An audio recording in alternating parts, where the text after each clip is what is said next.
नमस्कार, देश प्रदेश के इस खास शो में आपका बहुत बहुत स्वागत है। मैं हूं आपके साथ जया कौशिक त्रिवेदी। इस वक्त अहम खबर आ रही है। 23 साल की श्रम अधिकार कार्यकर्ता नवदीप कौर को जमानत मिल गई है। पंजाब हरियाणा हाई कोर्ट ने उन्हें जमानत दी है। करनाल जेल में वो बंद थी और पिछले महीने की 12 तारीख को उनको जो है पकड़ा गया था, गिरफ्तार किया गया था और उन्होंने आरोप लगाया था कि गिरफ्तारी के वक्त उनके साथ उसके बाद मारपीट भी हुई है। ज्यादा अपडेट के साथ मोहम्मद गजाली हमारे साथ फोन लाइन पर जुड़ गए हैं। गजाली, यहां पर कोर्ट ने जमानत दे दी है, क्या कुछ हुआ है कोर्ट में, किस तरह की शर्तें भी लगाई गई हैं, बताएं।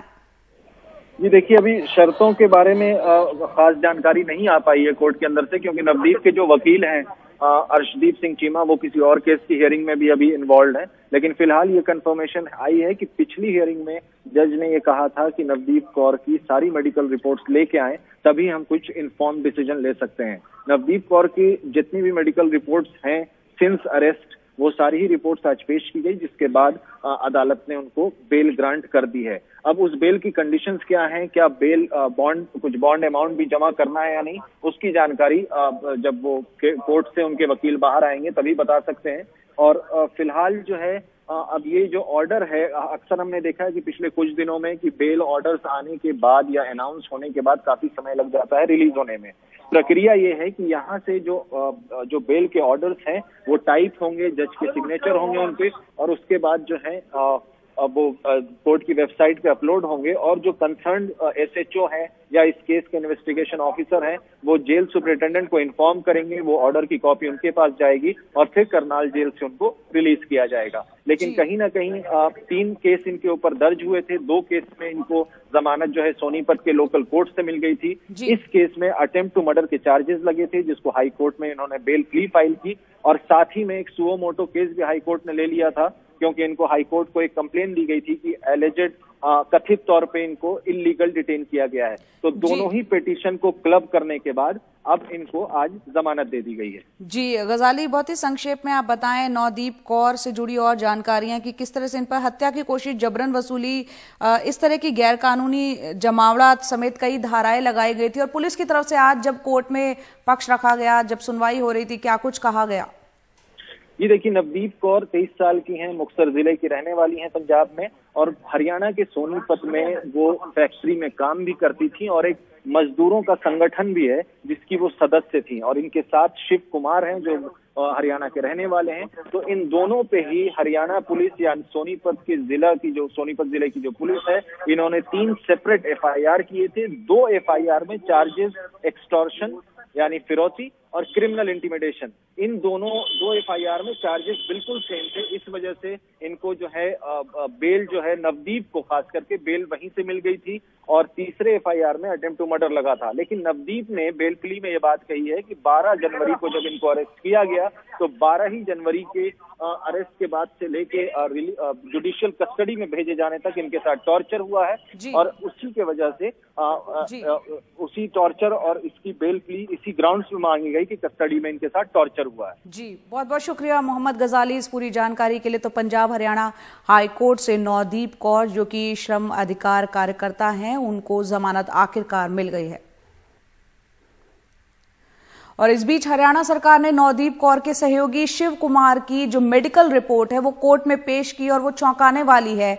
बाएं हाथ और दाहिने पैर में फ्रैक्चर के अलावा शिव कुमार के शरीर पर कई जख्म हैं। रिपोर्ट में कहा गया है कि ये जख्म धारदार हथियार के हमले से हुए हैं। जख्म 2 हफ्ते से ज्यादा पुराने बताए गए हैं। शिव कुमार को नवदीप कौर की गिरफ्तारी के 4 दिन बाद यानी 16 जनवरी को गिरफ्तार किया गया था। ऐसे में इस रिपोर्ट के बाद पुलिस लॉकअप में बुरी तरह पिटाई का दावा जो किया गया था वो कहीं ना कहीं पुख्ता भी हो रहा है। अब बात करते हैं मध्य प्रदेश की। मध्य प्रदेश पर 2 लाख से ज्यादा का कर्ज है, लेकिन मंत्रियों के रहन सहन शौन शौकत में कोई कमी ना आए, इस बात का भरपूर ख्याल रख रही है सरकार। मध्य प्रदेश में मंत्रियों के बंगले सजाने में 10 महीने में करोड़ों रुपए खर्च कर दिए गए। सबसे ज्यादा खर्च किसी और के बंगले पर नहीं, खुद मुख्यमंत्री के बंगले पर हुए। ये जानकारी विधानसभा में एक कांग्रेस विधायक के सवाल पूछे जाने पर जवाब में दी गई। हमारे सहयोगी अनुराग द्वारी की रिपोर्ट। गैस पीड़ित विधवाओं को मात्र 1000 रुपए का पेंशन नहीं, कई सरकारी कर्मचारियों की तनख्वाह डीए अटका हुआ।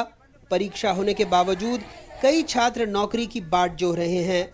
हर जगह तर्क, कोरोना की वजह से सरकारी तिजोरी खाली है।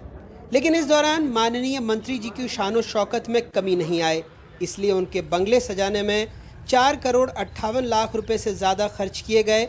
सबसे ज़्यादा लगभग 1 करोड़ रुपए सीएम हाउस पर खर्च हुए।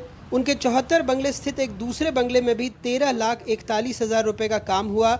56 लाख रुपए पीडब्ल्यूडी मंत्री गोपाल भार्गव के बंगले की साज सज्जा में लगे। गृह मंत्री नरोत्तम मिश्रा के घर में 44,84,455 रुपए का काम हुआ। नगरीय प्रशासन मंत्री भूपेंद्र सिंह के घर में 31,29,269 रुपए का काम हुआ। स्वास्थ्य मंत्री प्रभुराम चौधरी के बंगले पर 27,94,541 रुपए खर्च हुए। सहकारिता मंत्री अरविंद भदौरिया के बंगले पर 19,41,810 रुपए और परिवहन मंत्री गोविंद सिंह राजपूत के बंगले पर 18,75,175 रुपए का खर्च हुआ। ये सब तब जब मध्य प्रदेश पर 2 लाख करोड़ रुपए से ज़्यादा का कर्ज है। विधानसभा में सरकार ने बताया है कि पिछले 8 महीनों में ही वो 23,000 करोड़ रुपए का कर्ज ले चुकी है। सरकार का कहना है घर खर्च होता है, पूरे आंकड़े बजट में दे देंगे। ये तो कोई व्यवस्था में कहीं हुआ होगा, तो ये तो रूटीन का काम है, निरंतर प्रक्रिया है, होता है। आखिर निवास है, आवास है, कहीं उस पर खर्चा हुआ होगा तो होता है। सर, सरकार के कर्जे को लेके आज बाला बच्चन ने प्रश्न उठाया था। सारी चीजें जब बजट रखा जाएगा सब सामने आ जाएगी, पूरे प्रदेश की बजट की स्थिति सामने आएगी। ये खर्च तब हुआ है जब 2019 में ही मंत्रियों के बंगले को सजाने में 3 करोड़ 68 लाख रुपए खर्च हुए थे। उस वक्त सबसे ज्यादा 45,30,606 रुपए 4 इमली स्थित सूबे के वित्त मंत्री तरुण भनोट के बंगले को सजाने में खर्च किया गया था। दूसरे नंबर पर पीडब्ल्यूडी मंत्री सज्जन सिंह वर्मा का नाम आता है, जिनके बंगले पर मरम्मत के नाम पर 42,68,000 रुपए खर्च किए गए। तीसरे नंबर पर मुख्यमंत्री कमलनाथ थे, जिनके बंगले की मरम्मत और साज सजावट पर 33,80,000 रुपए से अधिक की राशि खर्च हुई थी। वैसे अब कांग्रेस पूछ रही है, कर्ज में रहकर बंगले की रंगाई क्यों की? एक तरफ कर्ज ले रहा है मध्य प्रदेश, एक साल में 33,000 करोड़ रुपए लिया। दूसरी तरफ करोड़ों रुपए मंत्रियों और मुख्यमंत्री के बंगले पर रखरखाव के लिए लिए। इस सरकार का प्रबंधन क्या है, इस सरकार की परिणति क्या है, इस सरकार का दायित्व क्या है, ये समझ में आता है। भ्रष्टाचार, सुविधाएं और कर्ज, इसका पर्याय है इस सरकार का। ये ठाट बाट तब है जब साल भर पहले बदले निजाम में बंगलों की चमक बदली थी। कई मंत्री वही रह गए, बंगले वही रह गए, बस पार्टी बदल गई और साल भर बाद निजाम में चमकते बंगलों की चमक फिर से बदली हमारे आपके पैसों से। ये कहानी आंकड़ों की है, विश्लेषण आप खुद कर लें। जिस कोरोना काल में गरीबों के घर अंधेरा पसरा हुआ है, वहाँ कथित जनसेवकों के घर साल दर साल जगमग हो रहे हैं। कभी पढ़ा था कि समझदारों को उधार लेकर घी पीने से बचना चाहिए। भोपाल से कैमरा पर्सन रिजवान खान के साथ Anurag Dwari, NDTV India. Banaras Hindu University के गेट पर पिछले 5 दिनों से धरना दे रहे छात्रों को पुलिस ने जबरन हटा दिया है। ये छात्र सभी क्लास शुरू करने की मांग को लेकर धरना दे रहे थे। इस दौरान पुलिस के साथ हल्की झड़प भी हुई है।